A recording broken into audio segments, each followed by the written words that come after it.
The Central Powers' victory in the Great War was the turning point of modernity. In the aftermath of the war, the center of the Western ethos shifted from Britain to Germany. For long ago reigned the French, then the British, and thereafter for now and for the better part of the near future, the Germans, in the German century. Pax Germanica, if you will. In a gist, the Central Power stood as the moderate middle ground between Western liberalism and Eastern reactionarism. I sternly believe, though as a Christian to Luther's liking I am perhaps more biased than some of my less devoted so-and-so colleagues, that this shift was crucial in the gospel and by extension the very way of Western life staying true to, well, truth.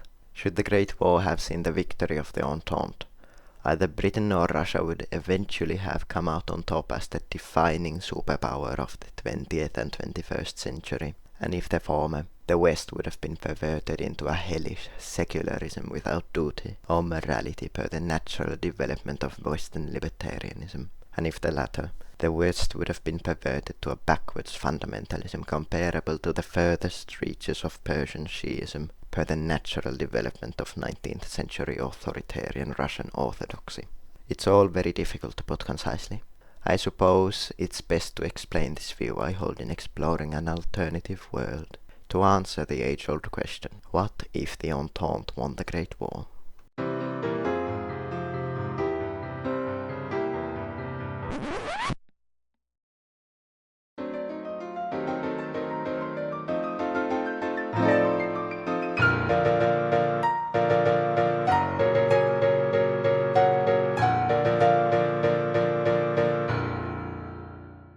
I generally find the most realistic supposition of an Entente victory to be with American reinforcement of Entente line. In that sense, with this timeline, we'll be leaning towards that British dominion of which I briefly spoke in the preface. So, about bringing America into the war.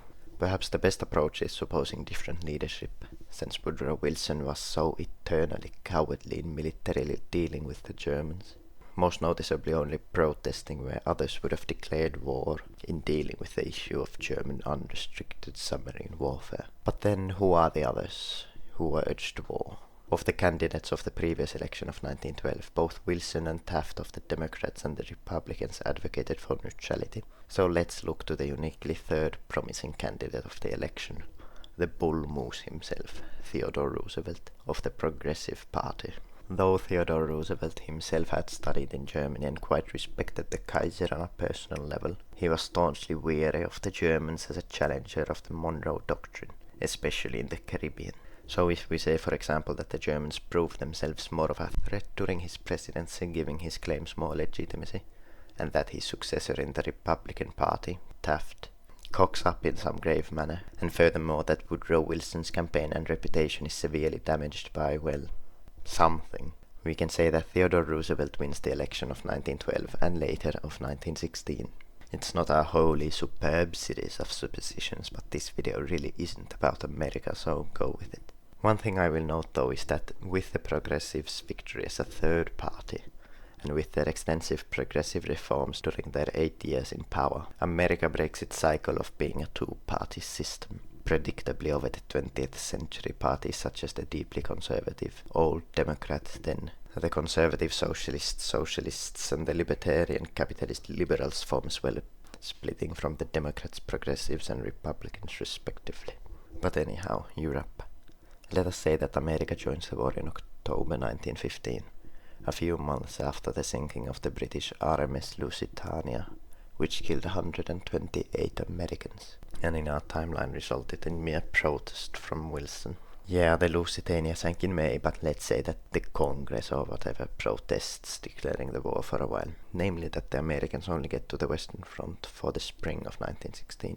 The Eastern Front really cannot be saved considering the weakness of the Russians and with the Western Front occupying pretty much all Western Entente resources. But the Western Front can be saved with a long series of victories. With American reinforcement I find it probable that the Battle of the Somme becomes a conclusive French victory, as does Verdun. The front doesn't move significantly for a while after that, but come the winter of 1916 to 1917, the German Siegfried, or rather Hindenburg line as the Entente knew it, has to be pushed a bit further back. Well, naturally, since the Germans don't control Verdun or Peronne near the Somme. With a worse off position and the Americans there to reinforce the front lines, the Germans have next to no numbers advantage in their final push in the war in the Kaiserschlacht of the spring of 1918, and the war continues on. The Entente counterattacks in the autumn of 1918 and pushes the Germans back to Belgium along the Meuse. The war does not yet end, but the end is certainly nearing, easing the tensions within the French army while exacerbating them in the German one. That drop in morale combined with the detrimental effects of the Spanish flu over the winter has the Germans unable to counterattack come spring, let alone really defend their front. So in one final push in the start of 1919, the Allies pushed the Germans back to the German border and the Germans sue for peace. Wherever peace is signed, we'll say Paris for the German one anyway. Its terms are brutal. Germany is forced to pay some equivalent of 50 billion gold marks, or about $10 billion at the time, and to demilitarize to a land force of only 500,000 or so men, and a navy of 20 or something thousand. This does seem very extreme, but I find it rather probable, to be honest, since unlike the victorious Germans of our timeline, the victorious Entente here had to bear most of the weight of the fighting on their own land, and in addition Germany is most certainly seen as the aggressor in the war, increasing distaste toward the Germans. In addition, the Germans are given the absolute bulk of the blame for the war and subsequent reparations in the peace, since their allies fall to pretty much dust in the aftermath of the war, but more on that in a second. The Kaiser, though, faces the worst fate, being tried for crimes against humanity and hanged. Germany also loses out territorially. All of its colonies are stripped of it, with the Oceanian ones being split among the Americans, the British and the Japanese, and the African ones among the British, the French and the Italians. In Europe, France annexes all land up to the western bank of the Rhine, and East Frisia and Schleswig-Holstein are given to the neutral Netherlands and Denmark respectively. In addition, over 1919 to 1921 the Polish invade and occupy majority Polish lands in Poznan, West Preussen and Ostpreussen. Meanwhile in the Middle East the Ottoman Empire is totally carved up. There's not much guesswork to do here, since the Entente was already rather victorious on the Ottoman front in our timeline. They already had devised initial plans on how to partition the empire. The only curveball we have is that the Russians are still fallen to revolution in this timeline, so the plans of giving the great region of Armenia as well as the Straits to them are moot. Nevertheless, we can make an educated guess. The Holy Land is established as an international mandate. To the south of that, the Ottoman lands along the Red Sea and Persian Gulf are given to the Brits. Ottoman lands in northern Arabia, just south of Anatolia proper and Kurdistan, are established as the Emirate of Mashriki, which is split into spheres of influence between the Brits and the French. This nation has no access to the coast, as its reach into the Persian Gulf is taken up by the British Mandate of Kuwait, which is greatly expanded northward along the Twin Rivers, and as its reach into the Mediterranean is cut off by the French Mandate of Syria. In Anatolia proper, Kurdistan is established in the east, which is split into French-British zones of influence. Just north of it, the Armenians in the southern Caucasus secure the greater region of Armenia, of course, with British protection and aid. The southern coast of Anatolia is given to French Syria, and the southwestern coast, next to the Dodecanese, is given to Italy. Ionia falls to Greek hands, as does Thrace and the Straits, the latter of which is demilitarized. The rest is left to the Ottomans, but the Allies occupy much of their remaining land with spheres of influence. Do the Turks just take all this? Of course not, and an independence war of sorts immediately fires up in Anatolia. The Turks lose, naturally, and the Ottoman Sultanate is partitioned further, with the coastal claims of the Entente being expanded, including the last vestiges of Ottoman Mediterranean coastal control, and specifically Greece and Kurdistan being greatly expanded, with the former annexing the Pontus region, and the latter being expanded further westward. In addition, most of the Ottoman Sultanate's territory is demilitarized, its little industry illegally stolen, and its army restricted to a force of only some 100,000 or so men. Bulgaria suffers the least of the Central Powers, with its military only little restricted and only losing Thrace and a little land in the west to the Serbs. The whole notion of Austria-Hungary is dissolved, not per se by the Entente's hand, but certainly aided by them. The Ottomans and the Bulgarians along with them surrender earlier than the Germans, sometime in late 1918 already. This leaves the Austro-Hungarian flank quite exposed, and the certainty of Austro-Hungarian defeat has the ethnicities of the empire more on edge than ever. Emperor Karl tries to declare immediate federalization of the empire, but the Hungarians reject this, and the different ethnicities would rather just have true independence. The Czechs, the Slovaks, the Poles, the Ukrainians, the Romanians, the Slovenes, the Croats and the Bosnians declared their own nations over late 1918 and early 1919. Karl's attempts to federalize the empire, that is, destroy the Hungarian nation in the Hungarians' eyes, has the Hungarians revolt as well, and the Union nation by all rights ceases to exist by January of 1919. The consolidation of the new nations of the former empire takes a while, but by sometime in the mid-1920s, the Balkan is finally, truly at peace. Initially by 1920 or so, Tyrol, Trieste and Zadar end up in Italian hands, while Bosnia, Croatia and Slovenia in Serbian hands. Romania conquers and annexes the majority Romanian regions of Transylvania as well as the Hungarian majority Székelyföld. Hungary and Austria are separated from one another and both become republics, while the latter is barred from joining the Germans by Entente demands. These borders aren't equipped to keep the peace, obviously, so for example the expansionist Italians and Serbians have some border skirmishes, which the Italians come out on top in, while the proud Hungarians and Romanians fight war over Transylvania, resulting in Romanian victory. Czechia and Poland are both poised to develop similar but separate notions of uniting the West Slavs, so there's some war over Slovakia and Galicia in the early 1920s, which the Czechs win with their home field advantage and Poland having other border conflicts in the east. Anyhow, that's way too much about borders. Before moving to the broader developments of the interwar period though, let's look at the east. Even with the Entente victory, I find it most probable that the Reds win the Russian Civil War. Even if the Entente wanted to help the Whites, they don't have the resources to do so. Besides, the British really don't even want to, considering Russia is still a threat to their dominion in Asia, even with the great game quite over for the time being. The Russian Socialist Federative Soviet Republic secures itself and forms the Soviet Union all by 1922, rather exactly to the borders of our timeline with the exception of the Caucasus, wherein the Soviets secure both Georgia and Azerbaijan.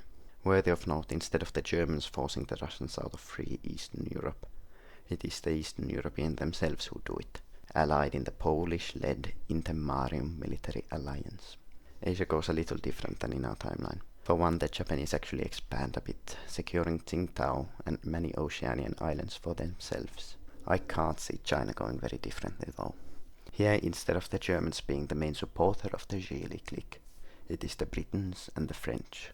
There's absolutely no reason for the Entente to support another faction in the Civil War, since the Gilles are the most concessionist. They rather win out as they did in our timeline and establish an uneasy peace over China.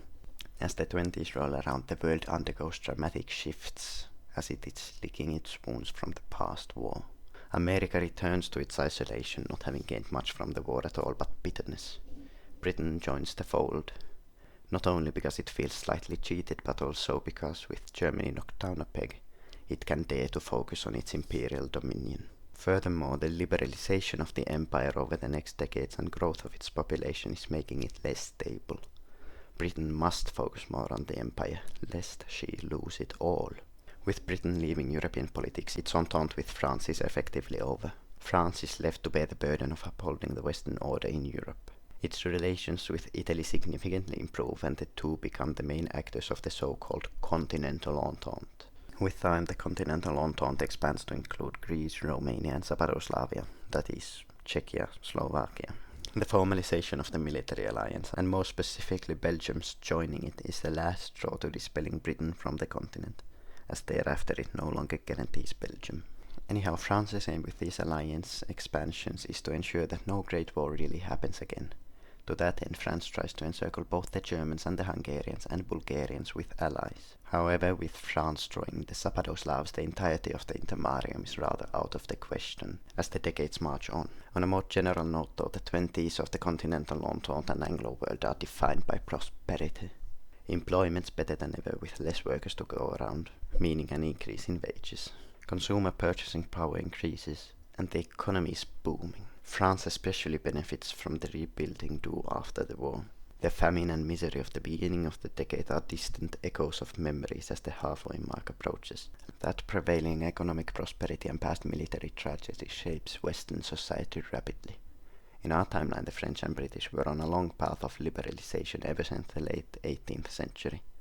Just look at the French Revolution or British anti-slavery. and this was only interrupted with the absolute devastation of their loss in the Great War. For the 20s and 30s, this continued liberalization manifests itself as women's suffrage and colonial rights. France and Britain both give women the right to vote in the 20s, while the colonies gain more autonomy over the next decades. Meanwhile, in Germany, prosperity is not the name of the decade.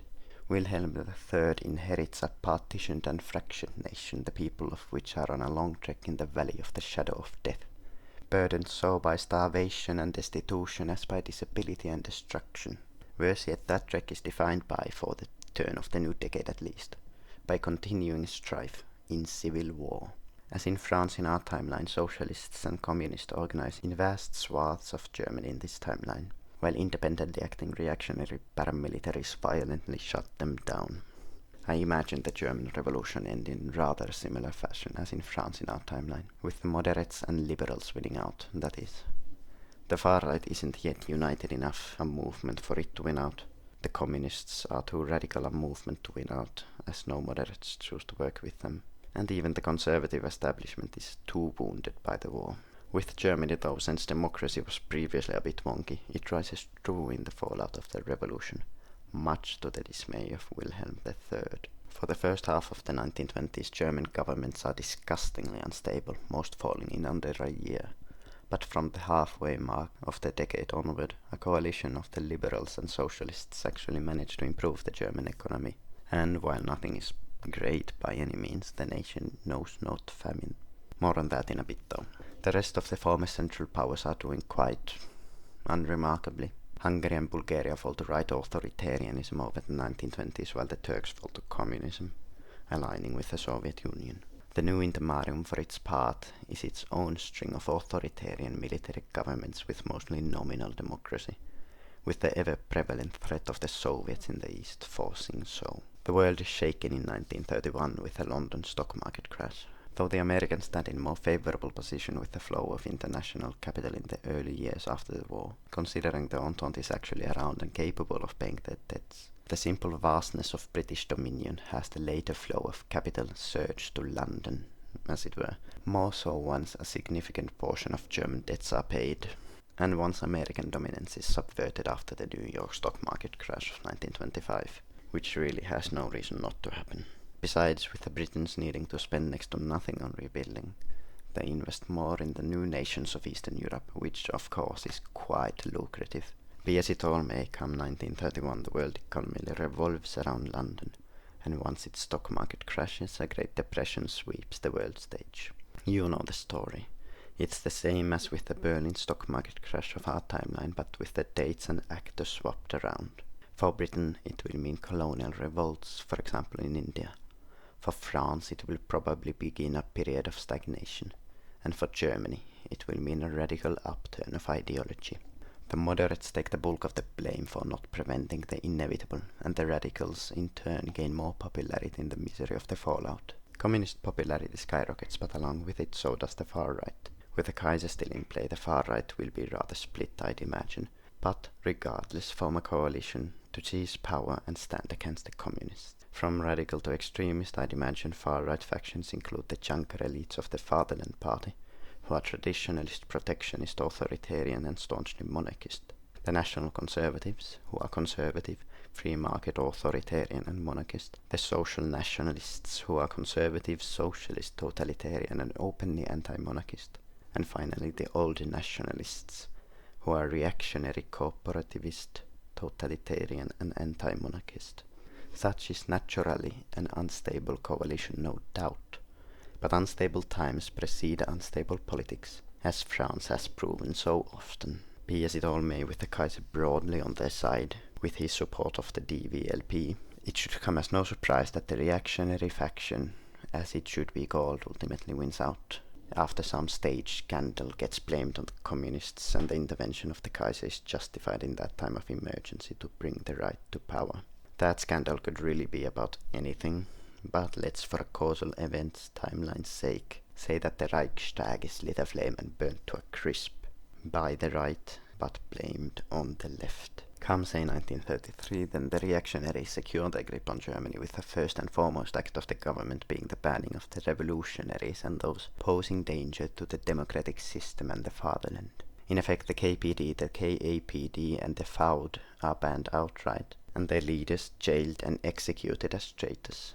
Less obviously, the SPD and DFP face much the same fate, or rather their more leftist and libertarian elements face the same fate, as they are denounced as communists and anarchists, while their more right-wing and conservative elements flock to the new German Democratic Party. Over 1934, the Fatherland Coalition, as it thereafter dubs itself, secures its unchallengeable totality over the parliament, as unfair funds from biased external actors for campaigning are outlawed and seized, though only from the opposition, and as popular opposition members just so happen to be assassinated by rogue communists. The government holds multiple elections over a short span to secure their majority, and by the last election of 1935, with yet additional bribes and electoral meddling, the Fatherland Coalition gains a total of 90% of the vote. How does the world react to this?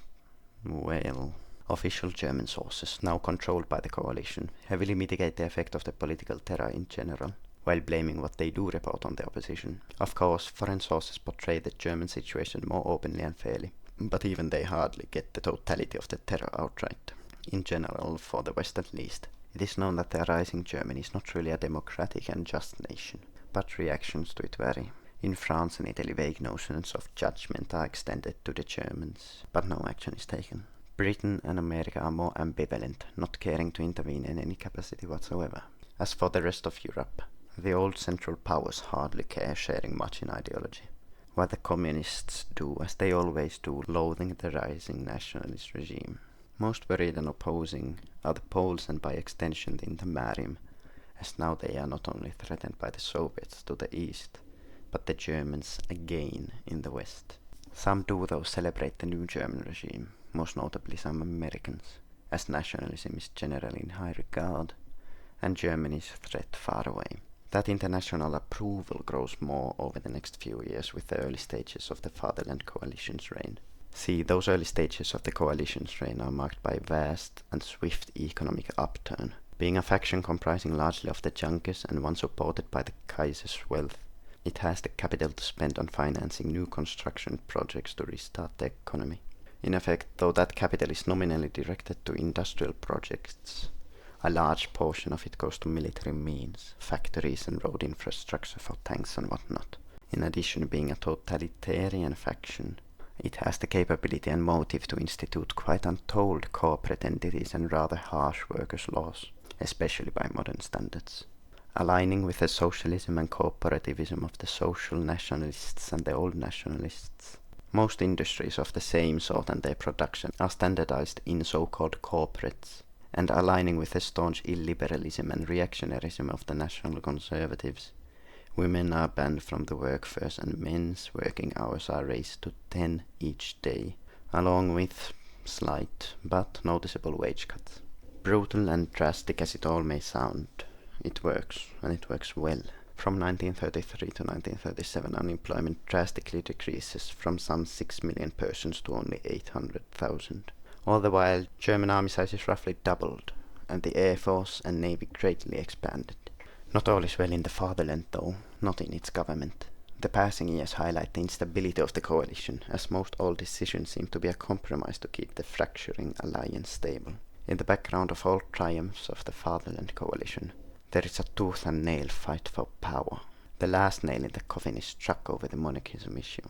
Wilhelm III, already quite the authoritarian in our timeline, more so here with him having grown quite bitter, cannot and will not remain as a mere nominal figure and puppet. It's only a matter of time then that Wilhelm will try to denounce his competitors, or rather the competitors of the DVLP, and that his competitors will try to oust him. Such could happen over any issue really, but let's go with the Versailles Treaty issue to make a timeline.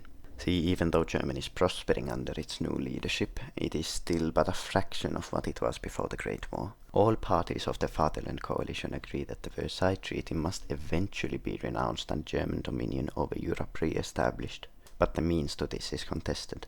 As for dealing with France and the Rhineland, the most pressing part of the issue, the Social Nationalists and the Fatherland's Party both argue for a more moderate approach of diplomacy, though the former for a more aggressive than negotiating stance, while the old nationalists and national conservatives argue for strictly jingoist expansionism. As the Rhineland issue becomes ever more relevant, with Germany having grown militarily capable and the French increasingly denouncing German illegal rearmament, the Kaiser travels to France to discuss a peaceful resolution to the issue, which has the jingoist and already anti-monarchist bloc in uproar. With old Wilhelm away, the paramilitaries of the old nationalists and the social nationalists march on Berlin, trying to dethrone the Kaiser and the DVLP once and for all, whereafter the civil war ensues. The social nationals and old nationalists, as well as the more jingoist elements of the national conservatives, let's call them the reactionary front, join up against the monarchist front of the DVLP and the rest of the national conservatives. The monarchists occupy much of the Protestant north, mostly old Prussian lands, while most of the Catholic south and the greater region of Hanover are occupied by the reactionaries. Many major cities all across the country are occupied by neither, as a broad collection of democratic and communist coalitions sweep the nation, aiming to overthrow the totalitarian coalition. Though much of the Wehrmacht falls in line with the monarchist front, not all do, with many feeling betrayed by verily the crown, blaming it for the loss in the First Great War, an instance of men falling for broader social nationalist and old nationalist propaganda. The reactionaries hold another advantage, namely dominion over much of the air force, as though the Junkers of the DVLP were the pioneers of German aircraft. The corporativization of German military industries had conveniently been set up to hand the air force in large part over to the social nationalists. The reactionaries also hold advantage in having a greater paramilitary force to be easily trained for the war, a force which the only radical and not extremist monarchists did not hold in large value. The biggest issue facing the monarchists, though, is their inner divide when it comes to directing military affairs. Though the Kaiser seems to hold authority over the monarchist faction, in reality many Junkers are far more insistent on doing things autonomously than the Kaiser would like them to. Again, Wilhelm fears to become a puppet as his father before him, and thus planning suffers from internal bureaucratic strife.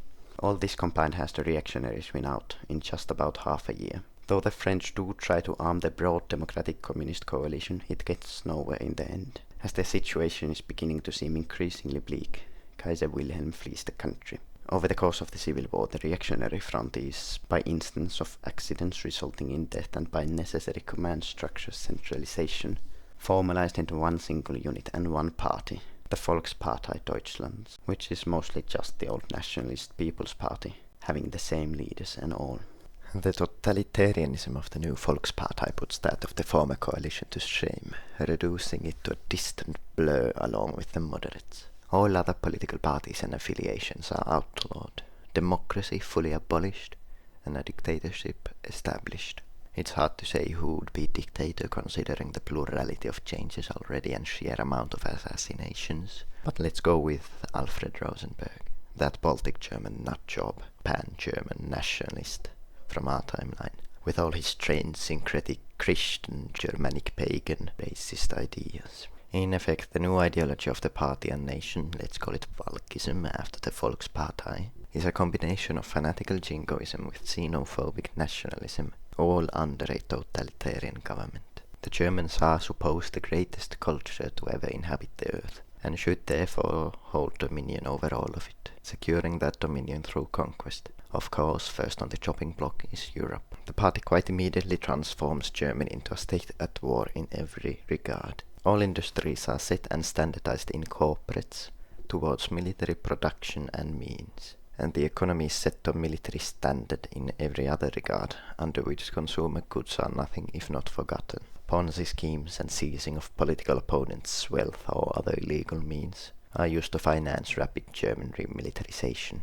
As the Paris Treaty with its military restrictions is unapologetically renounced, to no French opposition at all by the way, but more on that in a bit, all German men who are not fit to join the army or are sent to be reserves are ensured a 60-hour work week, and where that is not enough to supply the demand, or where men's effort is considered wasted, Women are reintroduced into the workforce, as secretaries for example. Should a man oppose such a resolution or be considered a threat to the party, he is named a traitor and put to slave labor in a re-education camp. Propaganda is fiercer than ever in the New Germany, now with all media fully nationalized. Bribery, nepotism and whatever illegitimate means necessary are taken on the covert to ensure the new party's reign and total control over German society. On the European scale, Germany takes a hostile stance to all those nations which occupy so-called natural German lands or disagree gravely in ideology, that being most all nations. The few nations with which it does ally itself are Hungary, Serbia and Bulgaria, which all hold far-right ideologies and irredentist ideals. Over in the Entente, this new nation inspires great worry. France and Italy both begin their trek to remilitarization, with both nations having largely demilitarized following the Great War. Sort of like our timeline's Germany, but considering the nations as liberalism perhaps even twice as extensively. Nevertheless, many of the major politicians of both of the nations favor a certain appeasement of Germany, if it should be able to avoid war, which it is believed to be able to. German humiliation after the Great War was probably a bit too harsh after all, so considering that remilitarization is slow. Already then, by spring 1939, the Valkist Germany is flexing its muscles and roaring. In just about a year after the Civil War, the mobilized German army has doubled in size to 2 million men, with rapid training and mobilization still underway. Even at this hour, Germany tests the waters by encroaching on the Entente, by approaching Denmark in regards to the Schleswig-Holstein issue. Over the winter of 1938 and 1939, Germany incites violent resistance amongst the German population of Schleswig-Holstein against the so-called illegal Danish occupation, with extensive propaganda and agitation by aiding and financing supporters of the regime within Denmark. As resistance grows ever more violent, nearing rebellion, Danish police are reinforced with military aid to quell the violent Valkist radicals of Schleswig-Holstein, which Germany claims oppression and uses as casus belli to invade Denmark, swiftly conquering the nation, annexing Schleswig-Holstein and installing a more favorable government in Denmark, puppeting the nation. To which all the Entente as well as Britain say or do nothing. The same trick is played in the Dutch-occupied Frisia, and it goes almost as well, though France threatens intervention, which has the Germans come to an agreement with the Netherlands. Per the treaty, the border is restored to pre-Great War borders, while the Netherlands retains its independence. France also makes abundantly clear that any new breaches of the Paris Treaty borders would result in a declaration of war on Germany. Of course, this claim is rather moot, as the Entente combined is just barely mightier military foes than Valkist Germany, but oh well. For about a year the Germans seem to relax after this French ultimatum, but in reality that year is spent building a Valkist presence in Austria to eventually unite the two nations. Such a presence is hardly difficult to build, since the Austrians have already themselves been radicalizing in the interwar period, and are probably at the time led by an authoritarian right party. Compare it and Germany to Britain compared to France in our timeline, but in a lesser scale. The former being less radical than the latter, since it was less affected by the loss in the war. Come summer of 1940, the Valkists coup Austria, and come autumn, the Austrians vote to join Germany in a rigged election, which the French let slide, as intervention can't be justified internally with no military action having been at fault in breaking the Paris Treaty, but democracy. And since there's still some sympathy for the Germans having been treated so harshly. By rights a new Great War is nearing, but before that erupts, the Germans have just two more stops to take. Firstly, Poland. By this point Poland occupies the largest portion of former Imperial German land and planned annexed land, so it is the natural next step. Of course, the Intermarium on its own is a large bite to chew alone, so Germany doesn't go at it alone, but with Soviet help. Now one might rightly claim it preposterous to have a far-right nation align itself with the Soviet Union, if only that wasn't exactly what the Latin League did in our timeline.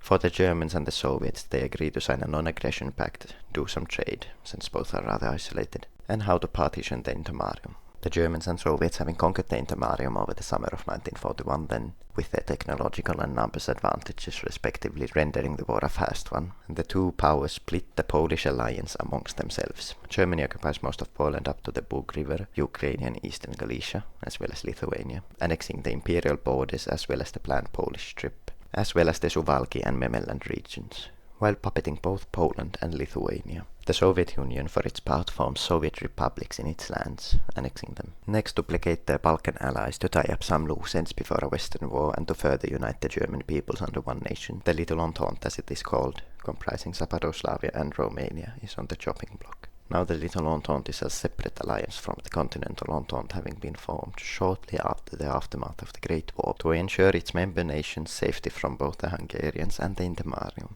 Now though, major nations and their allies stand against the Little Entente, not just some backwards and beaten Eastern European and Balkan states. Germany and their allies, as well as the Soviet Union, send an ultimatum to the Little Entente: return majority German, Polish, Hungarian, Serbian, Bulgarian and Ukrainian lands to the respectively relevant nations, or face war. France withdraws its protection of the Little Entente, not willing to face war against both the Germans, the Soviets and their allies. And the Little Entente concedes in early 1942. But a month later though, the Germans and their allies and the Soviet Union invade and partition Zapadoslavia wholesale and Romania for the most part. Bohemia is annexed by Germany, Slovakian lands by Hungary, and the remaining bits of Zapadoslavia by German Poland. In Romania, the Soviet Union annexes Bessarabia, Bulgaria annexes Dobruja, Serbia annexes Banat, and Hungary annexes Erdei. Thereafter it's off to France in early spring 1943. The Germans demand the restoration of pre-war German borders, that is, the Rhineland and Alsace-Lorraine, and the French naturally refuse, and Germany declares war, which quickly and naturally engulfs the entirety of the Continental Entente and Germany's allies to it. The Soviets don't join the war, having no reason to go against the French, nor having the courage to face Germany. France is rather well remilitarized, Italy a bit less. Nevertheless, neither is militarily capable enough to hold the Germans off. Excellent at time to talk about prospective military technology and strategy. The disastrous stalemate which defined the Western Front did in our timeline and would here as well inevitably change military technology and strategy. In our timeline, Germany's victory assured them that while traditional strategies sort of work, they need to be adapted into modernity. Thus, the Germany we know focused on its forte, artillery and heavy guns, while adapting them to better fit a faster and shorter rush on Paris in case of another war. In effect, that meant German artillery was developed into self-propelled artillery, with mobilized infantry and the occasional heavy tank to support a fortress-like advance on Paris, with dogfighters supporting from the air.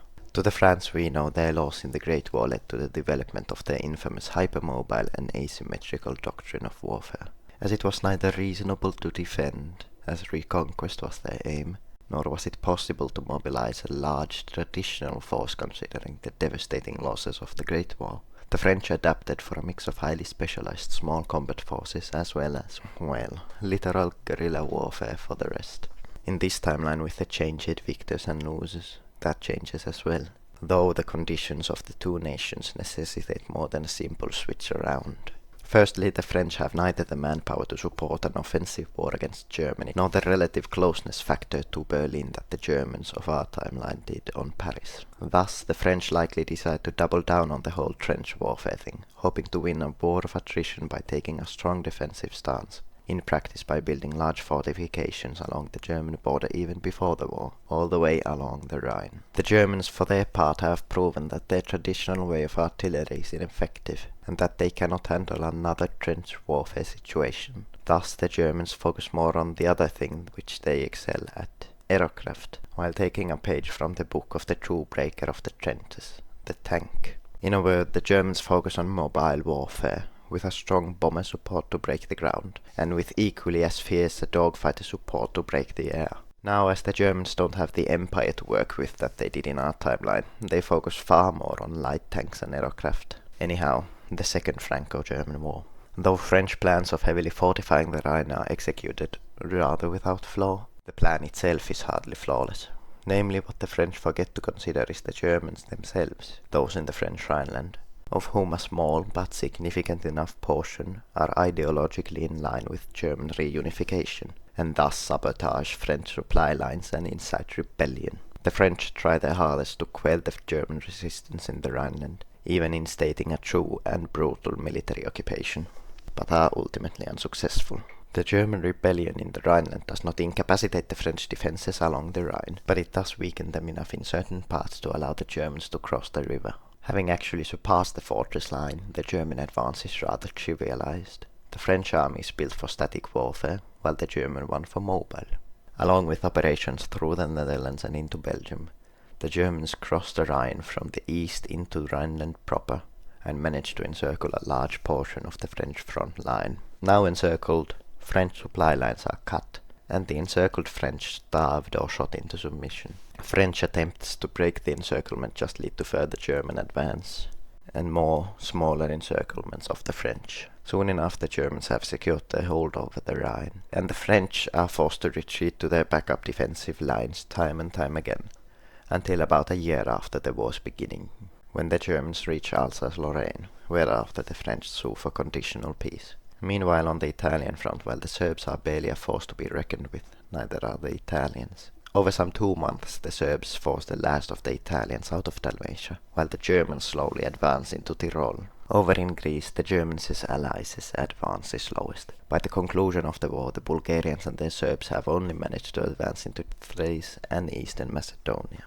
Nevertheless, as the French sue for peace, so do the Italians with them, leaving the Greeks to fend for themselves, at which point they too sue for peace. With the conditionality of all the peace treaties, they aren't as harsh as the Paris Treaty was. The Germans forced the Benelux nations to neutrality while restoring the border with France to what it was before the Great War, annexing the Rhineland and Alsace-Lorraine, that is. Over in Italy, Italian Dalmatia and Albania are annexed by Serbia, while Germany annexes the majority German region of Tyrol.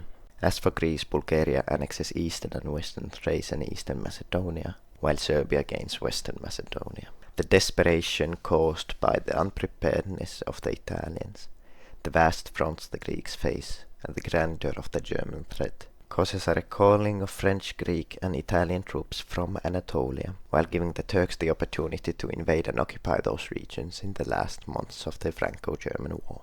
Thus they are lost as well from the respective nations. The Germans' victory over the French legitimizes the new party's rule and increases its popularity domestically. Aside from that, little changes within Germany. With France neutered for now, German eyes sharply and quickly turn to preparations of invading the East, the Soviet Union. On the world stage, some rejoice for the Germans over their righting of past wrongs felled upon them. Many are terrified of the threat Germany poses over them. Most are rather ambivalent, including, significantly, Britain. Though the British had already left their Entente and continental politics by this point, they predictably and rightly so wouldn't take kindly to German dominion over France, which is in fact what led to such a relatively reasonable peace. Having only restored past borders and not having encroached over the Benelux and thereby into the English Channel, the Germans prove to the Brits that they mean no harm. For now then Germany truly proves itself no threat to Britain, which has no will to re-enter continental politics should its interests not be directly threatened, which they aren't. As for the Entente, the loss in the Second Franco-German War has some predictable effects, namely the same discrediting of the prevailing order and turn to the right which faced the Germans. In France, a widely unpopular military government coups the state, led by probably Pétain, until it passes power over to a more popular, initially de facto puppet but later on de facto dictator monarch. One could imagine the crown fall upon Henri de Orléans, the pretender of the Bourbon throne, but I rather imagine it Louis Napoleon, who would adopt the unique blend of social liberalism, the ideology which ruled French society back in Napoleon times, and to which the French are now most accustomed, and of authoritarianism, which give the French the strong leader and revanchist sentiment they so desperately crave, or would come to crave, over the years of his rule. In Italy a similar revolution happens, but with a more staunchly reactionary monarchist colour. King Victor Emmanuel III, who has been pushed to the sidelines for much of the interwar period, only ruling as a constitutional monarch, asserts himself anew as effectively absolute monarch with some help from ideologically agreeable offices, and swears not only to restore Italian glory, but expand it to its rightful heights. Italy retains some nominal democratic elements with a bicameral parliament and all, but the Senate presides over the Chamber of Deputies wholly in every legal regard, while the king wholly over the Senate. effectively handing absolute power to the king. Over in Greece, King George II is assassinated shortly after the conclusion of the Greco-Balkan War by socialist revolutionaries, sparking civil war. That Greek dictator of the interwar period we all know and, well, love's a strong word. Ioannis Metaxas anyhow, assumes control over Greece after George's death, leaving Paul, the younger brother and successor of the childless late George, as nothing but a figurehead. Metaxas's forces stand on the back foot against the social revolutionaries who are supported by the Soviets and the Turks, until the Italians step in to reinforce their allies, the monarchist Greeks. The Italians don't precisely act out of pure cordiality and brotherhood to aid the Greeks though, but rather as a power play. Over the course of the civil war, Paul the puppet king of Greece is forced by the Italians and Metaxas to resign the crown, and Victor Emmanuel III is crowned king of Greece, joining the two nations in personal union. Metaxas regardless stays as effective ruler of Greece, as governor or whatever title he is given. By the end of it all, Metaxas's forces stomp out the socialist blight and mold Greece into an authoritarian regime led by a foreign king. All the nations of the former continental Entente instate rapid militarization and extensive irredentist propaganda in preparation for a restoration of their empires, a new war against Germany. That irredentist propaganda though draws a wedge between the French and the Italians. Napoleon VI speaks of restoring the borders of the empire of Napoleon the Great, while Victor Emmanuel III speaks of reclaiming rightfully Italian territories, namely Savoy, Nice, Corsica and Tunisia, which lay in French hands. Increasing hostility over the border disputes disbands the alliance proper, and Italy begins to sway towards Germany. The prospect of an Italian-German alliance is first tested over the Serbian issue. Shortly after the victory against the French, the German alliance begins to quake. The destabilizer is, as history has it so often, the Balkans. The gist of the issue is that Hungary, Romania and Bulgaria all hold extensive claims over Serbian lands. Germany tries to resolve the issue peacefully in treaties of territorial reorganization, but as negotiations break down, it becomes increasingly obvious that the Balkans simply won't get along. Therewith, Germany is left to either side with the militarily weak, internally unstable Serbians, whom they themselves too have territorial aims over, or with the militarily unremarkable but not precisely weak Hungarians, Romanians and Bulgarians, against none of which they hold territorial claims. The choice is rather simple, really. Germany puts forth a more aggressive ultimatum over Serbia, now not compromising on the principle of Serbia having to acquiesce all of the Hungarian, Romanian and Bulgarian claims. The nation must agree to cede these lands, lest it face war. The proud Serbians reluctantly agree, but a military government coups the nation, repeals the agreement and Serbia is swiftly invaded. This being Italy's chance to restore its glory, it too invades the Serbians, managing to reconquer parts of Dalmatia, Trieste and most of Albania, effectively reverting the previous border changes. At the negotiating table, Germany looks to Italy quite favorably, seeking to spark cordial relations and a new alliance against France. Along with Italian annexations in Serbia, Italy is also afforded dominion over the Serbian lands which the Germans' other allies don't annex, while an agreement of non-aggression and an Italian purchase of the majority Italian parts of Italian Tyrol is drafted, along with a secret document on how Europe shall be forever thenceforth be divided to north and to south.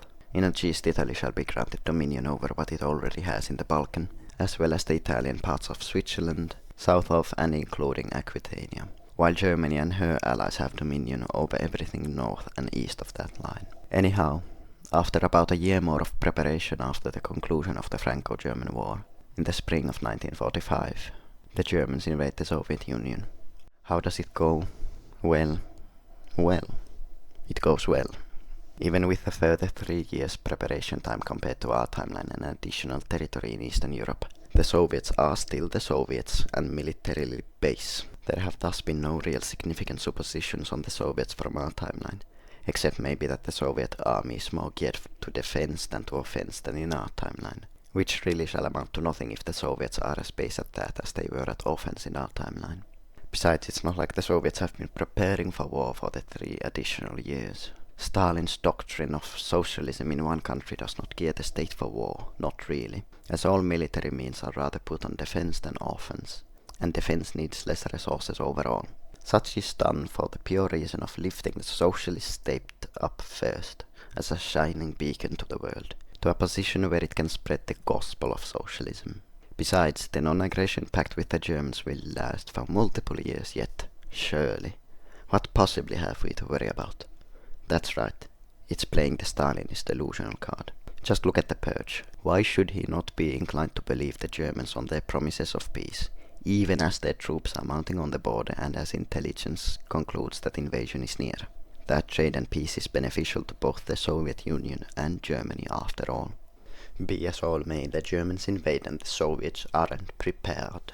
The Great Purge still echoes in Soviet command, but more devastatingly Stalin is trying to micromanage the entire army himself, and planning suffers. Much as in our timeline, Soviet operations are meager for the first 2 years of the war, and then get more competent after that. But unlike in our timeline, since the Soviets are on the defensive here, that is more pronounced, if you will. From 1945 to 1947, the Germans advanced well into Eastern Europe, employing the expansive resistance of the Eastern Europeans to aid in their fight against Bolshevism. That internal division of the Soviet Union and the mobile doctrine of the Wehrmacht has the Germans triumph over Ukraine and the Baltic by 1946. Along with a naval landing into Finland and Finnish resistance, verily even Leningrad falls the next year, and the Soviet access to the Baltic is cut off. Not that the Soviets losing the Baltic is of much consequence to their war effort. As with the later years of the Soviet war effort of our timeline, the Soviets evacuate a significant portion of their industry to behind the Urals at the beginning of the war. So the effect of losing that industrial capacity is diminished.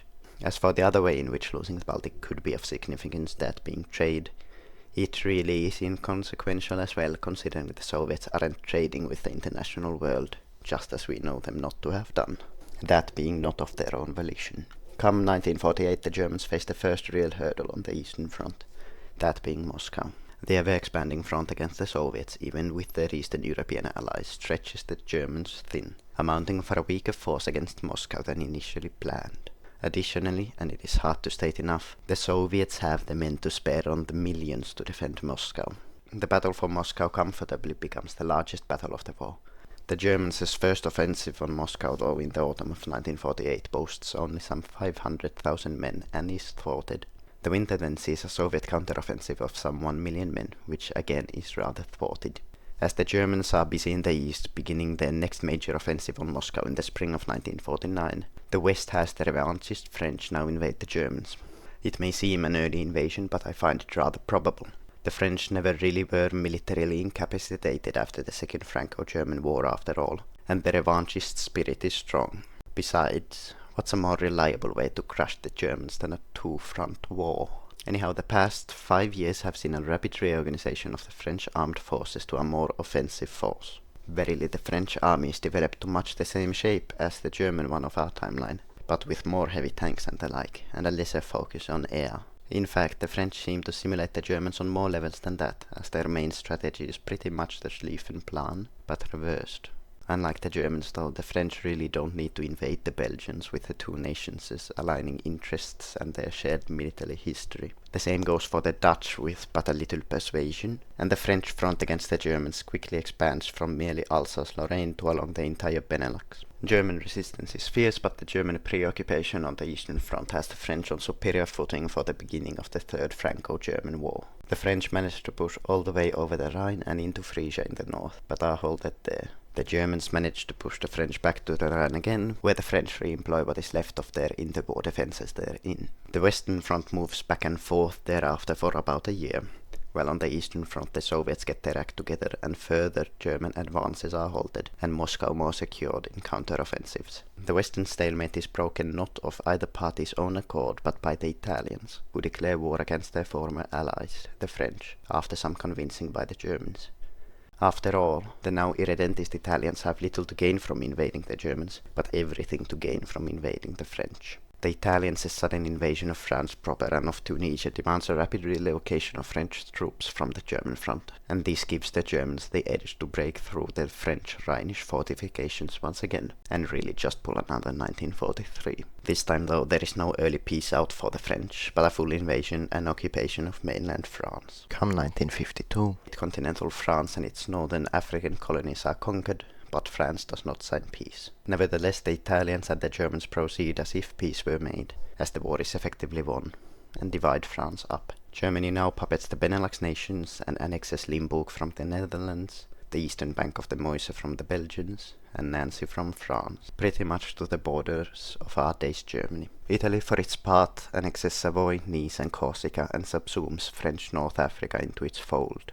The rest of mainland France is occupied by the Germans and the Italians along pretty much our agreed upon lines, and a puppet government installed. Back on the Eastern Front, the Germans can refocus solely on crushing the Bolshevist menace. The years-long distraction in France has given the Soviets ample opportunity to reconquer some of their lost lands. But even with the Germans' eye to the west, reconquest has been bloody, brutal and slow.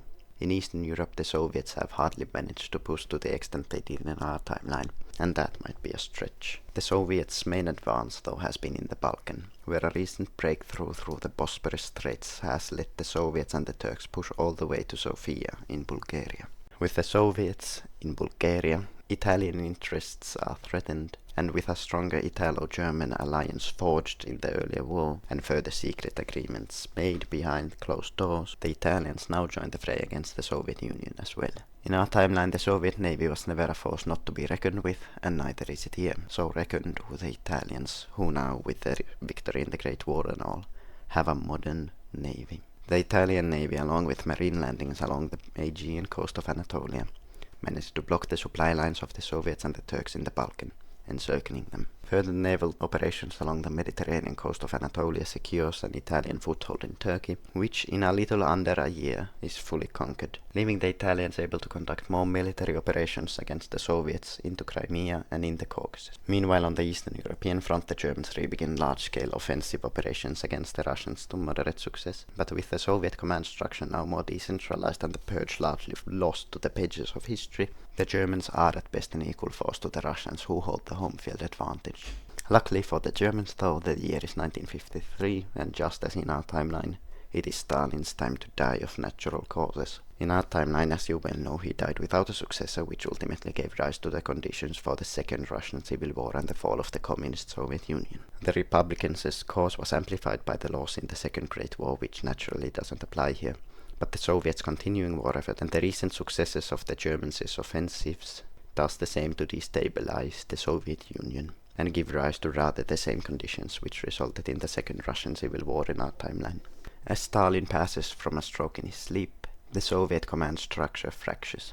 Stalin's earlier micromanagement that presided over the Soviet armies has been lost along the course of the war, with field marshals holding the ultimate authority over any given front. With Stalin's passing and the war effort continuing, these field marshals, along with their favored Soviet politicians, form cliques, much like the Chinese during the warlord era, and in many ways the Soviet Union ceases to exist.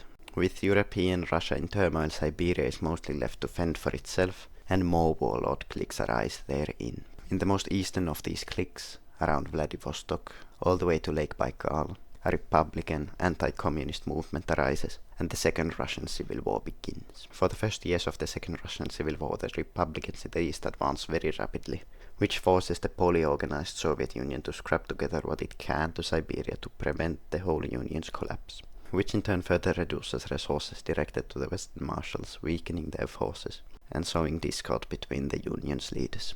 After that, it's just a matter of time as the Germans with their plenty allies and the Republicans with their plenty foreign support win out over the Soviets. In their advance, the Germans form puppet governments out of any and every minority people in the Soviet Union, installing favorable ideologues in charge. The Republicans, for their part, stand rather ambivalent to many of the independence movement of the Central Asians, at least momentarily, which aids in the fall of the Soviet Union as their opposition does not fight internally. By 1960, the Soviet Union is no more, and the former nation divided up. In Europe, Germany proceeds over a wide sphere of puppet states, all of which are most totalitarian and all totally subject to Germany, in military, in politics, in economy, in everything. Resistance is not always present, but when it is, suppression is brutal, most often internally, and when necessary, by the Germans' hand. The Germans' eastern puppet states include and are limited to Finland, Onega, Ingria, Estonia, Latvia, Lithuania, Belarusia, Ukraine, Don, Kalmykia, Kuban, Cossack, Upper Caucasia, and Russia. In all of these nations over the next decades, sizable German minorities develop,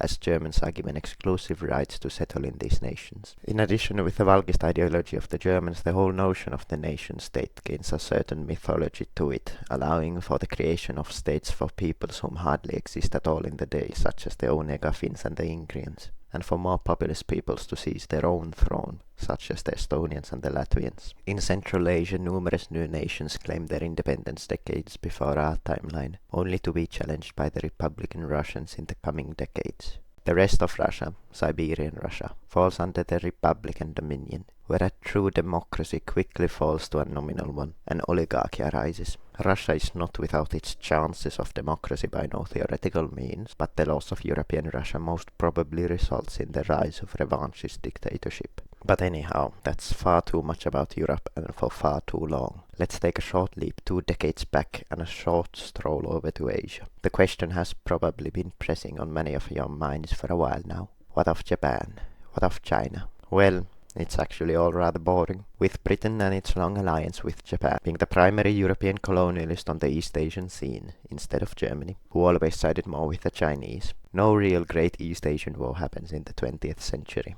Instead, the Japanese, who hold the home field advantage as a great power, and the British, who are not really occupied elsewhere, work together to divide and conquer the Chinese warlords and subjugate China with the help of the concessionists of the Zhili clique. No great Asian war doesn't mean that Asia is without its wars or invasions, with the Japanese invading China on numerous occasions to ensure their interests over much of the northeast. In addition, the Japanese also occupy French Indochina with their Siamese allies as the Germans invade the French, a moment of opportunist expansionism. The British naturally have their own military operations in China, with British volunteers aiding the Zhili in quelling opposition, and with the British Indians securing British dominion in Tibet.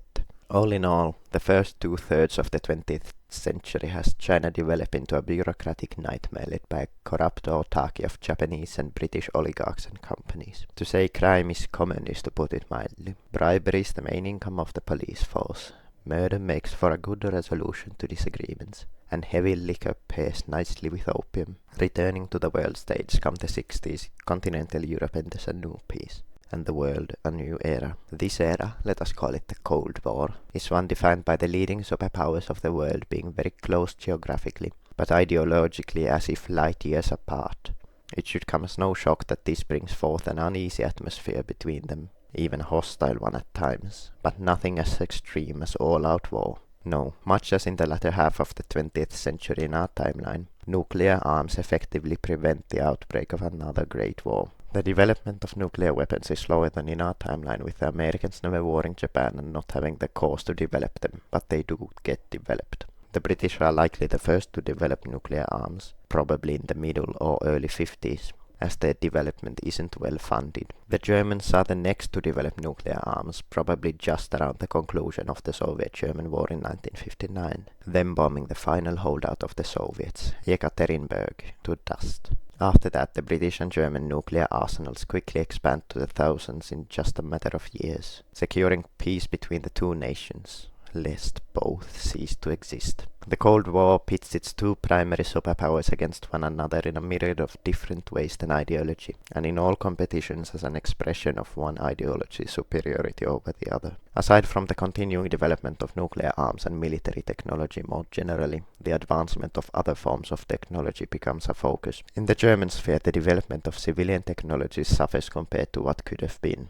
Automobiles, refrigerators and televisions are sure developed, but the freedoms of the atomic age that we hold dear are nothing if not lost. Phone lines and radio transmissions are heavily monitored, and all media shown on the televisions is either political charged fiction or obvious propaganda, with no channels being independent but all controlled by the state. On one hand, though, many civilian technologies of Valgist Germany surpass those of the liberal British in quality, with especially automobiles being rather cheap and quite fast even, if way more unsafe than British ones due to lax restrictions and quality control. The most notable technological advancements come in the form of spacecraft, with both nations seeking to flex their muscles, and explorations verily having always been the Arnold of such. Space exploration becomes a natural avenue of competition. The British start experimenting with launching spacecraft as early as the mid-1950s, but their first successful launch comes only in 1959 in the form of an unmanned spacecraft, a satellite, as funding naturally is little in the beginning. As the Germans begin investing in spacecraft, though, a true race for space begins. And it's a tight one. On one hand, the Germans have more and easier justification to fund space exploration, with it being rather a military issue, while on the other the British are far wealthier a nation and populous an empire. Britain's edge comes from its unrestricted and free inventing and engineering sector, where the Germans' advantage comes from their general lack of regard for safety. The race to the stars stretches for roughly 2 decades before slowing down due to the internal factors of its participants. In that time, however, the British launched the first animal, a dog, to space in 1962. The Germans launched the first man to space in 1964, and the British launched the first manned orbit around the moon in 1969, landing there in 1971. On another note, culture. Culture, societal norms, religion, whatnot. There is very little direct cultural transfer between the British and the Germans, other than the occasional Frenchman listening in on British radio. The reason for the lack of cultural exchange is the Germans censoring everything they can. Additionally, with Germany's conquest over Europe, a certain autarky is achieved, so nothing passes even through trade.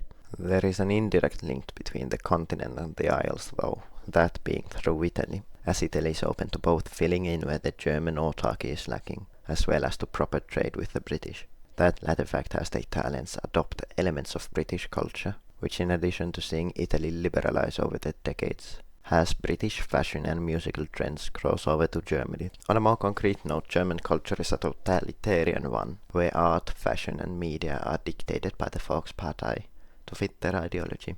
Even the narratives of history and religion are controlled by the party. Over the 50s, 60s and 70s, the party's narrative of the world and of religion becomes more syncretic, confusing, and overall less inclined to care about empiric fact.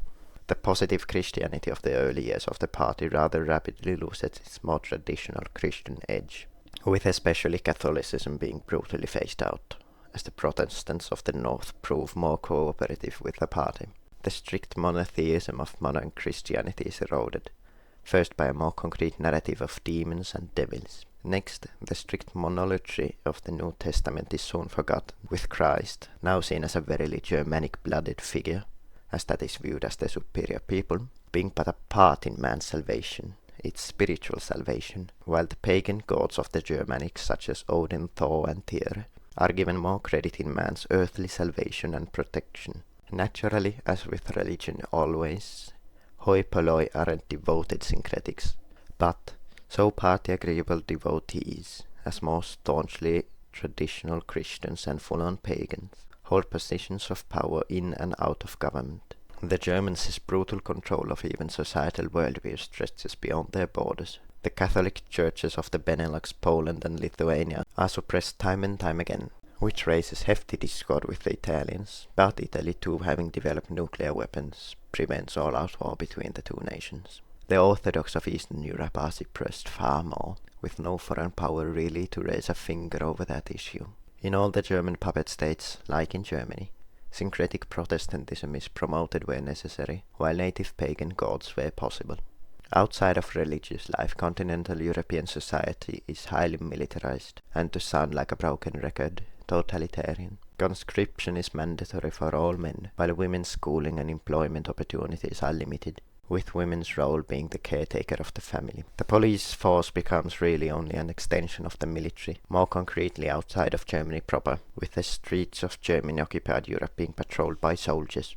Conscript becomes a rather common job for German men, as it is highly valued, and as resistance to German control over Europe grows over time. More menial jobs are the work of national enemies in rehabilitation, in law at least. In actuality, the rehabilitative work of said enemies is just the enslavement of politically disagreeable elements of society. The economics of the Volkspartei is fairly capitalist, being quite cooperativist.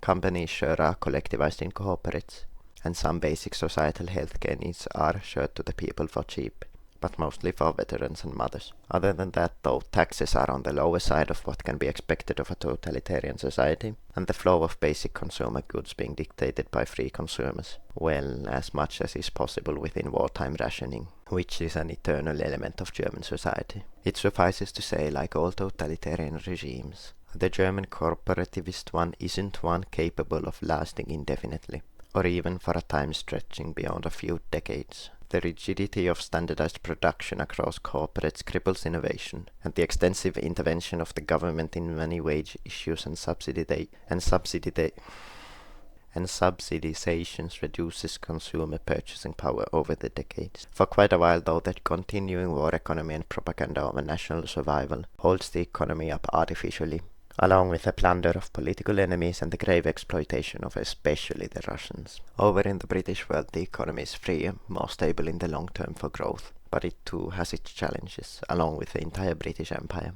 The main challenge the British face internally during the Cold War and verily even during the Interwar period is the continuing existence of their empire. The gist of the issue the British have is twofold. More externally speaking, the populations of the British colonies and protectorates are rapidly growing to such an extent that the very notion of the British protecting the nations becomes ridiculous, along with the long rising current of nationalism and independence reaching the Africans and Asians. More internally speaking, the long wave of British liberalism in modernity is growing, and with it, the British are rightfully beginning to consider their former subjects as equal peoples and nations. To put a more conceivable nature to it all, consider the British cultural, political and societal political history of our timeline thusly. 1689 saw the Bill of Rights making the Crown subordinate to the Parliament. 1807 saw the Slave Trade Act abolish slave trade within the Empire. 1832 saw the Great Reform Act extend suffrage to the middle class. 1833 saw the Abolishment of Slavery Act. 1867 and 1884 saw the Representation of the People's Acts extending suffrage to the lower classes. 1872 saw the Ballot Act establish the secret ballot. 1909 saw the People's Budget introduce progressive taxation. And 1918 saw the Representation of the People Act giving some women the right to vote. Thereafter, in our timeline, the British liberal wave was interrupted by the devastation of the loss in the Great War, with the beginnings of social welfare in Britain perverted and their long history of democracy destroyed by the rise of fascism. Here, though, that interruption never occurs, but verily the economic boom of the victory in the Great War launches it to new heights. That liberal boom rises to meet the day's challenges naturally. For the time after the Great Depression, it is a turn to the social welfare state. As for the great problems of the empire of the 20th century, nationalism, rising population and growing sympathy, the answer is simple really. Where the communists suggest granting independence to the colonies and the fascists a further crackdown, neither of those extremes are in charge, and the moderate solution wins out, namely the notion of the imperial federation. For an empire whose chief issue is the ruling people becoming a smaller and smaller minority within its whole, the natural solution is expanding that population. Now, natalism and expanding the absolute size of the empire's ruling people is a long and, for liberalism, unfeasible process. So expanding the relative size of the empire's ruling people by subsuming some of its subjects to that group is all there is really to do. This is the heart of the idea of the imperial federation, that all the white English-speaking colonies of the empire, its dominions, are integrated into Britain proper. After intense negotiations, this aim is achieved in legality by 1939, far before the Cold War, with the United Kingdom officially becoming the United Kingdom of the British Isles, Canada, Australasia and the Cape. That eases the colonial strains of the empire, but by the 50s at the latest more reform is needed. It should come as no surprise that India leads the dissident charge within the empire. It is by far the most populated region of the empire after all. Though the Tories staunchly oppose it, increasing nationalist pressure from the Raj forces the Imperial Federation to concede the Indian Empire a seat at the table of the Parliament, first as a more observatory member, later as a commentator, and by probably the halfway mark of the century, as an unequal but regardless influential actor within British parliamentary affairs. With the addition of the Indians in the 50s, the British Parliament predictably becomes one of the messiest and most confusing organizations ever to exist. Perhaps even something truly worthy of the name of Kafkaesque. Thereafter, the latter half of the 20th century sees the British Empire desperately try to cope with the rising tide of all its subjects either wanting independence or influence in government, as India has set the example. I'd rather imagine it bubble over to something like the Colonial Integration Act by 1960, which sets up the necessary funds and channels through which a British colony can develop and to be let into the Imperial Federation proper. The first colonies to rise to equal status would probably be Rhodesia, Kenya and Nigeria, sometime in the 1970s. Amidst all this reforming the empire business and fighting the Cold War, Britain is not without its military incursions around the globe. Notable conflicts occur in West Africa where the British will intervene to secure their interests in the peace amidst the chaos present in the crumbling French government in exile therein, as well as within North Africa and Arabia, where the British quarrel with the Italians over the colonies. The former of these, the French West African War, occurs sometimes in the late 50s, as it becomes abundantly clear to the French exiles and their subjects that the French are never returning to the mainland. With Free France having been reduced to but a humiliated blight over West Africa, and with Britain increasingly growing more hostile to the Germans over the 50s, the French begin to drift towards the British once again, and the British welcome them. The Franco-British alliance is stoked again then during this aforementioned French West African War, as France alone can't secure itself. In effect, British forces quell the nationalist revolts in Western Africa, while at the same time destroying what little is left of French independence. Britain assumes the French colonies under its own protection, and French West Africa continues to exist only on paper, as those Frenchmen who nominally govern over the colonies are superseded by Brits. The latter of these British military operations I mention is the British-Italian War. Though the Italians secure their Mediterranean dominion verily even by the death of Victor Emmanuel III in 1947, their imperial ambitions are not yet met. And Umberto II, the successor of Victor Emmanuel, a rather expansionist and authoritarian figure in our timeline, is certainly no different here. Nevertheless, Umberto is a reasonable man and does not directly drag Italy to war against the Imperial Federation, to Italy's certain doom. Instead, Umberto's expansionist policy is one of inciting rebellion within Britain's colonies. Now for the 50s and early 60s, this is mostly realized by arming fundamentalist Islamist and revolutionary nationalist forces to very limited success.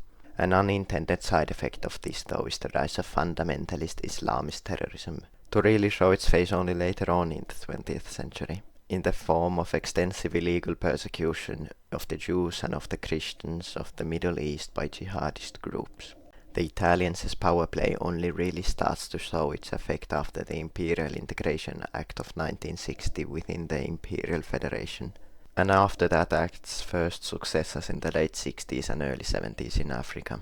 That act, though being widely supported by the colonies of the empire, is also highly contested in the more conservative circles of the British Empire, especially in non-Christian nations such as those of Muslim Arabia.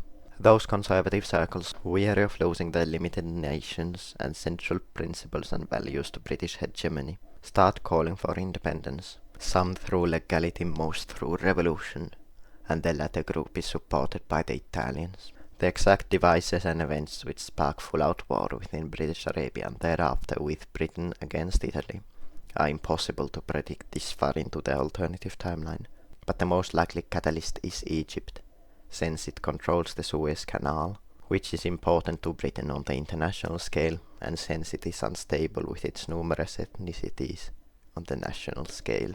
What begins as an Arab rebellion in Egypt against their British overlords spreads all across the British Arab world, and eventually pits Britain against Italy as well, with the latter supporting the rebelling Arabs, and promising them a continuing future as their prevailing nations, nominally as equals to Italy, but in effect planned as mere colonies. Supposing, for example, and for the sake of some timeline, that the war begins in 1979, it is over in a matter of no more than 8 years, as it is not a total war of great powers, but merely a colonial one. With Italy's and Germany's vague alliance still in peace, though Germany does not declare war on Britain, Germany does maintain a clear threat of intervention should the war escalate into the continent, as Europe proper is firmly in its dominion, and thus Britain does not escalate it. In the conclusion of the war, the British subsume Italian North Africa and Arabia as integrating colonies, while restoring to Turkey its independence as a buffer state. The end of the Italian war has the British enact the Freedom of Religion Act, finally disuniting the Anglican Church from the empire proper, to make integrating the Arabs, who are Muslim, in time easier. Naturally, disuniting the Anglican Church from the state does pose some legal issues for the very bedrock of Britain, its crown being so staunchly intertwined with the Church after all. But those issues are managed with ever so clever gobbledygook. The king is the king of only the British Isles, proper by birthright, and the emperor of the entire empire is by anointment by the former emperor, who so happens to be the king or queen of the British Isles, or something of the sort. For Italy, the loss of its non-European empire spells disaster.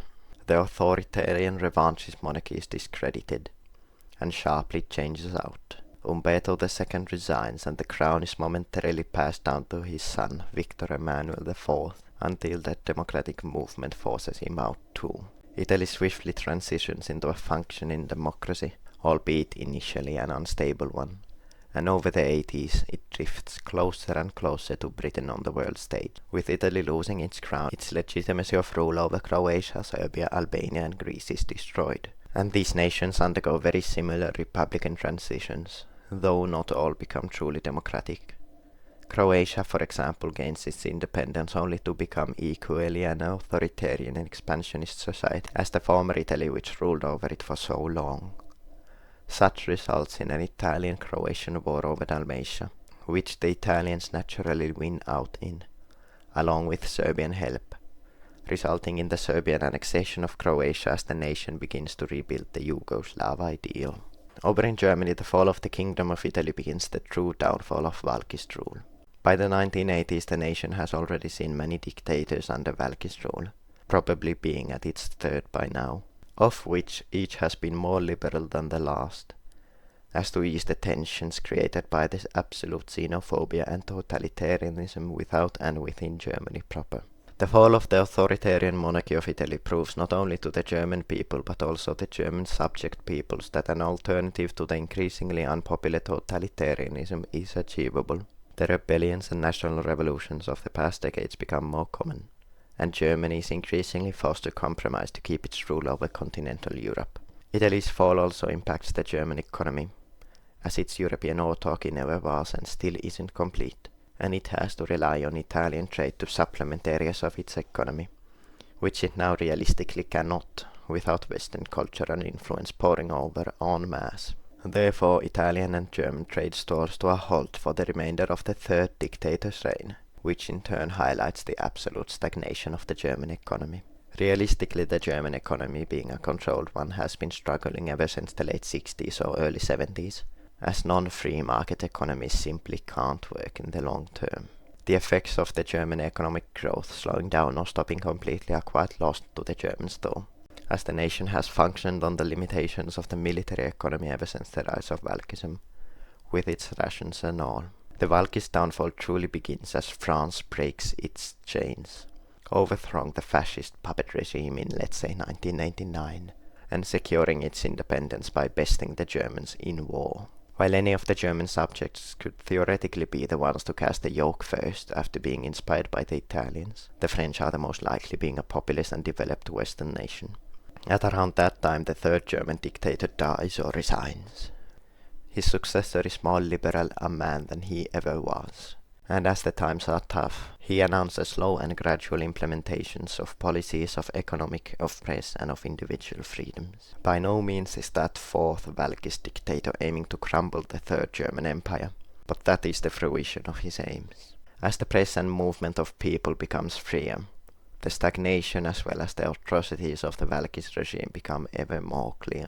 This, along with the obvious failure that comes up with trying to open up a deeply centralized economy, i.e. no economic development happening, has the German peoples under German dominion in uproar. Some year or two after France fights for its independence, the Russians follow suit, overthrowing the collaborationist government, declaring independence, and prompting a declaration of war from Germany.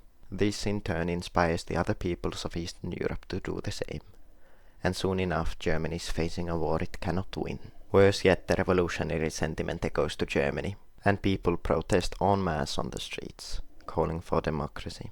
The Valkist hardliners take power from the liberal traitor of a German dictator, call for a crackdown against the protesters in the streets, and civil war breaks out.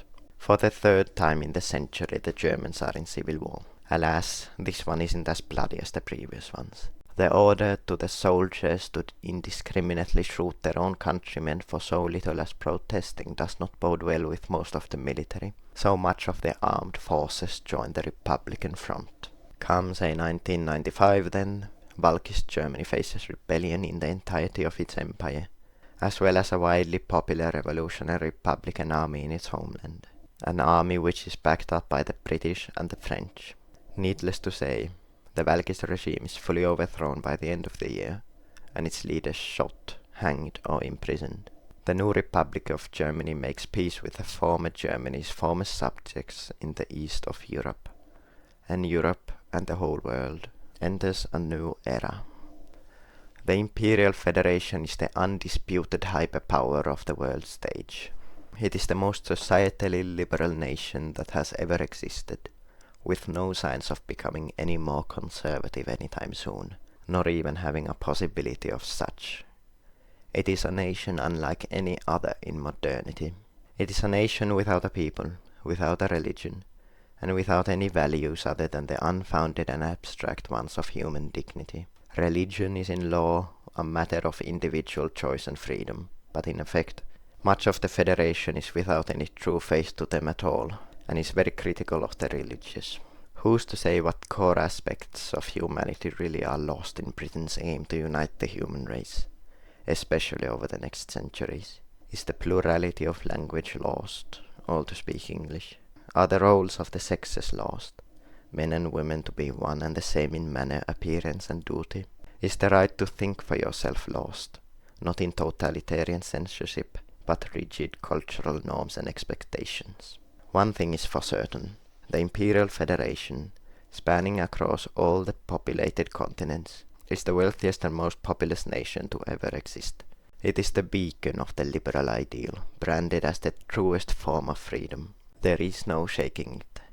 Such a nation is simply too big to fail economically, and such an ideology, one without God, without duty, without place, is too extreme in its nature without being extremist, to be in any effective way shaken and thereby broken. By the third millennium Anno Domini, the Imperial Federation holds cultural hegemony over all of the nations of the world stage to some degree, and the British over all the peoples of the empire. Perhaps by the fourth millennium Anno Domini, its hegemony shall be complete so in nation as in culture, so that Britannia rule the earth and its citizens all be British. Perhaps humanity is one, set to conquer the stars, but in that grandeur, it is without the beauty of individuality in the most perverted liberal individualism ever conceived. It is without God in the most perverted religious freedom ever conceived. And it is without any real purpose to it at all. If you stuck with me this far, thank you for watching. Do subscribe if you enjoyed, and God bless you.